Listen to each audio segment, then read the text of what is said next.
Il y a aussi une possibilité qui est souvent proposée aux entrepreneurs qui est acheter une mailing list. Par exemple, voilà, vous allez pouvoir acheter une base ciblée de 14 000 personnes qui font du ski nautique dans l'Aveyron et ça correspond à votre activité. Est-ce que c'est quelque chose que tu as déjà vu fonctionner, d'acheter une base de mail? Donc, est-ce qu'il y a des mots qu'il faut absolument éviter ou qu'il faut vraiment utiliser avec le maximum de parcimonie dans les titres des mails? Est-ce qu'il y a des mots qui sont Ça, bannis, qui sont classés automatiquement spam je pourrais pas dire vraiment, ça change tellement. Comme je t'ai expliqué tout à l'heure, le mot solde a été banni pendant 2 semaines, puis il est revenu. Puis nous, on pensait que le mot gratuit était banni, puis du tout, il n'est pas banni. On l'a remis, puis il n'est pas banni. Puis une telle saison, il va être banni. Ça dépend, là. Je pense que l'algorithme qui ont ces grandes compagnies-là, c'est que si une journée, là, comme quand c'était le temps des soldes, tout le monde envoyait des mails de solde, ben, eux ont bloqué le mot solde. Et puis, ils bloquent pendant 48 heures, je pense, peut-être. Et puis, si ça diminue, ben là, il se fait débloquer. Puis, et tout ça, c'est des algorithmes. Ça fait qu'il n'y a pas, je pense pas qu'il y ait un humain qui dit, bon, ben moi, je vais bloquer le mot jeu. Il faut vraiment tester. Il faut vraiment tester. Si on ne teste pas, on a des risques de ne pas passer. C'est D'accord. important aussi dans Outlook de passer dans Outlook. Nous, on a remarqué que si on passe dans Outlook, on passe habituellement dans Hotmail. Parce qu'il y a vraiment un algorithme dans Outlook qui est semblable à lui d'Hotmail. Là. Ça nous permet de faire. Et puis à Hotmail, tu peux envoyer des tests, mais si tu envoies 100 tests, il va commencer à s'énerver. C'est pour ça que nous, on teste avec Outlook en premier, ensuite on teste avec les autres. D'accord.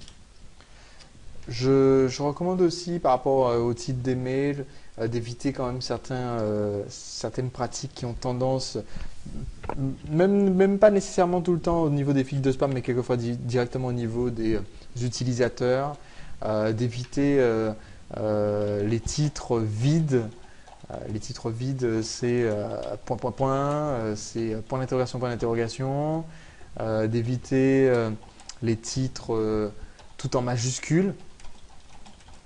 Alors évidemment, vous écrivez un mot en majuscule, genre bravo, ça passe, ça peut être intéressant, ça peut susciter le clic.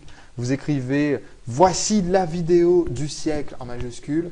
Là par contre, il y a des gens que ça va énerver, quoi. Sur Internet, les majuscules c'est le hurlement. Vous écrivez votre titre de mail en hurlement. Il y a des gens que ça va énerver avant même qu'ils aient vu de quoi vous parlez, même si c'est un super cadeau que vous avez dans le mail. J'ai entendu dire qu'il fallait éviter les chiffres du genre écrire 1 million dans le titre d'un mail. Personnellement, j'ai jamais eu de problème par rapport à ça. J'ai déjà utilisé ce type de titre de mail. Les chiffres, des grands chiffres en fait, 250 000, 1 million, 300 000. J'ai jamais eu particulièrement de soucis. Et aussi, un dernier point dans la liste des erreurs à éviter que je voudrais aborder, c'est aussi éviter de changer d'expéditeur trop brusquement. J'ai fait un test une fois donc pour changer l'expéditeur. Alors, changer de Sébastien Knight à Sébastien de Direct TV, ça passe sans souci. Passer de Sébastien qui envoie les mails depuis, je sais pas moi par exemple, sébastien@directtv.com à newsletter@gmail.com.